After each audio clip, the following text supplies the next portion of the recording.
Hey, good afternoon, everyone. It's a great pleasure to be here. Thanks especially to Sue and Connie for giving me the opportunity to be part of this study.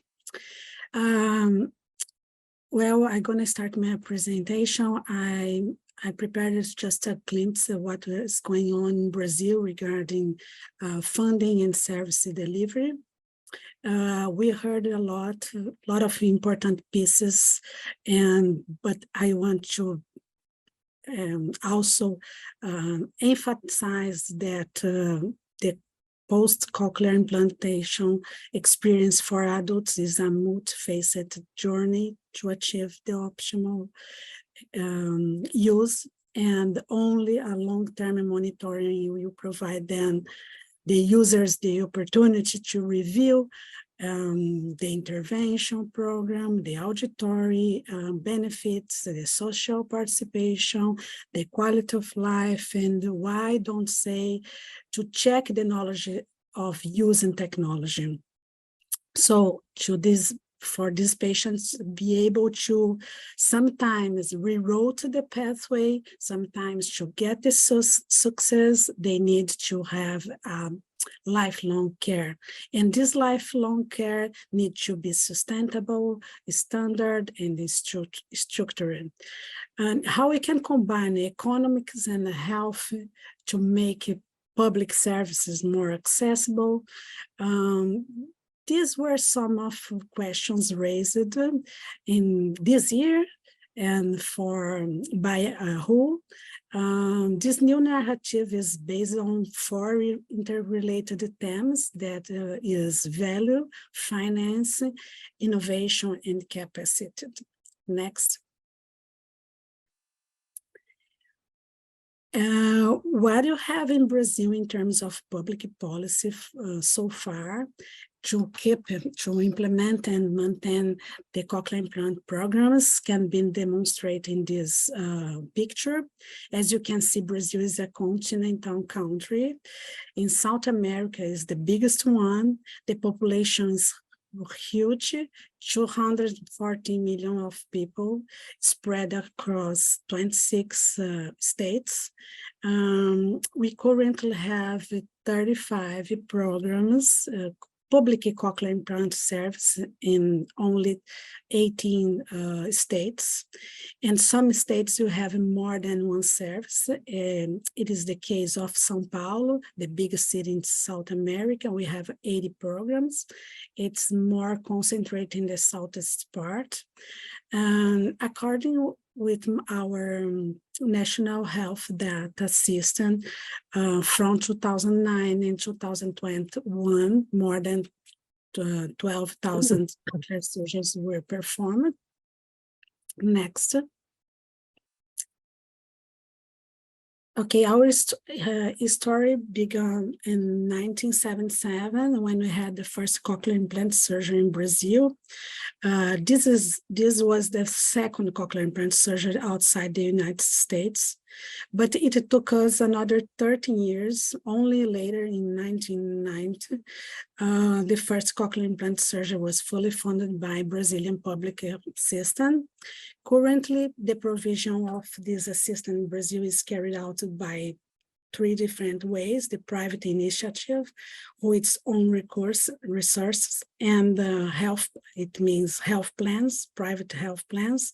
The public health system, there's a huge and the biggest way to get a cochlear implant in Brazil.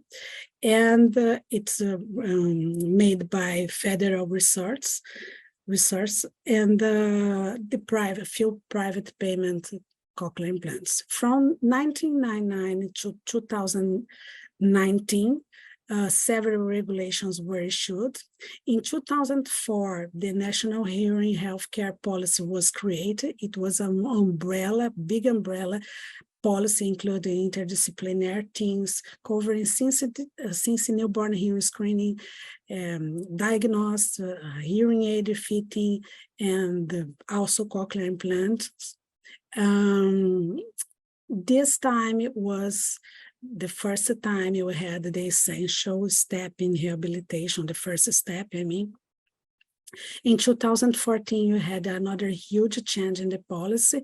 We expanded our indications from unilateral to bilateral, also to BAHA, not only for cochlear implants, and also included the periodic follow-ups for cochlear implant recipients. In 2018, we start including and covering the replacement of speech processor based on technical criteria.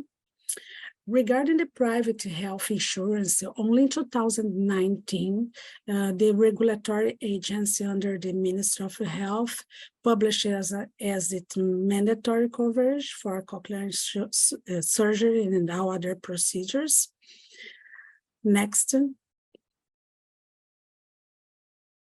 Here it's how our system works, how it is organized. There are three branches of the government. The government share joint responsibility for financial health initiatives, which are divided into groups, medium and high complexity in health. The medium complexity is more the outpatient setting, clinical, audiological assessment, monitoring, follow-up, speech therapy, and in a hospital setting, there are surgeries. Moving on the next slide. Currently, we have 38 procedures covered by the public system that are classified and medium and high complexity. Only 10% refers to the surgery procedures, and the rest is related to breast surgical assessment and post-surgical follow-up. The patients mostly have free access to replace battery, cables, hooks, and other components.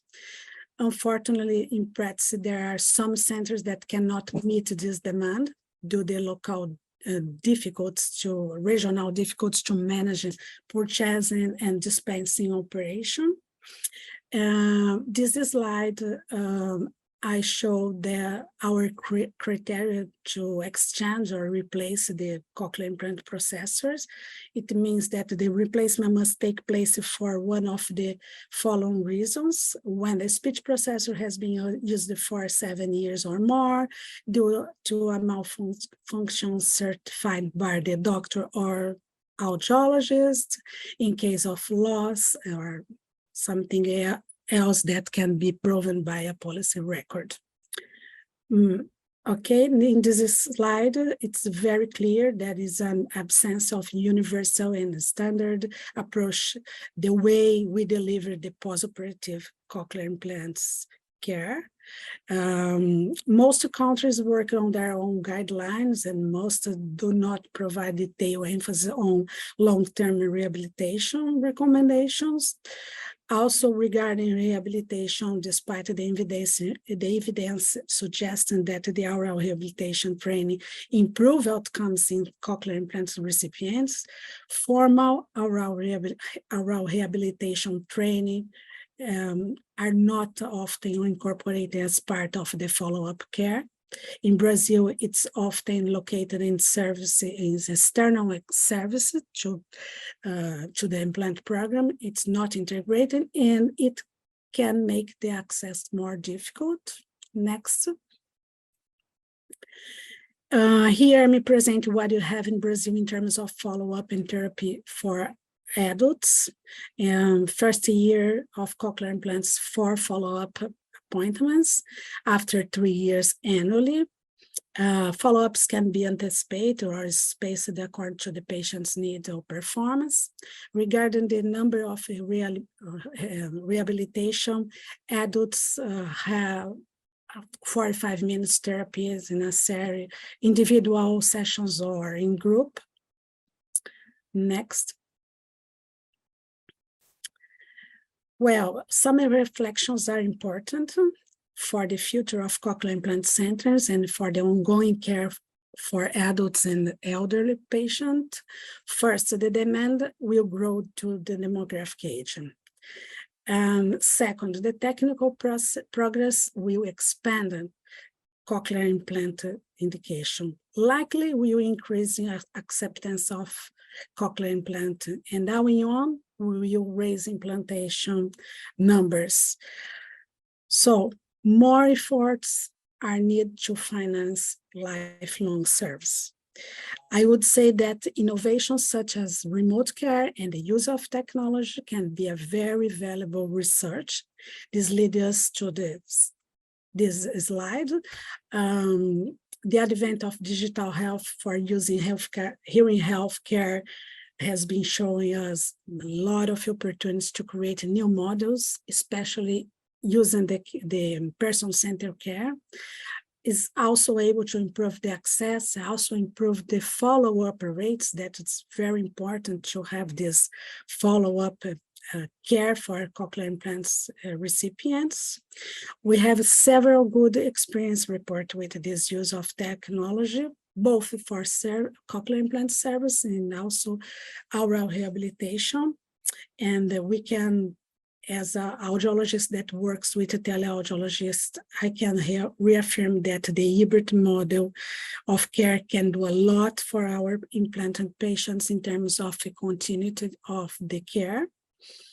And to conclude my presentation, I would say we have 30 years of cochlear implants in Brazil. We had great advances regarding clinical indications, maintenance and replacement of external components. And however, we still, it is still necessary to strengthen, to improve strategies for implementation of post-surgical follow-ups and especially specialized therapy spread across the Brazilian territory. You know how big we are. In fact, we don't have the coverage of these services, especially for oral rehabilitation through the entire territory, and also rehabilitation for adults have not been our priority so far. There's still a lack of knowledge among managers and decision makers about long-term care, including rehabilitation. And we need to work together to improve all these topics. And that's it. Thank you all for your time listening to my presentation.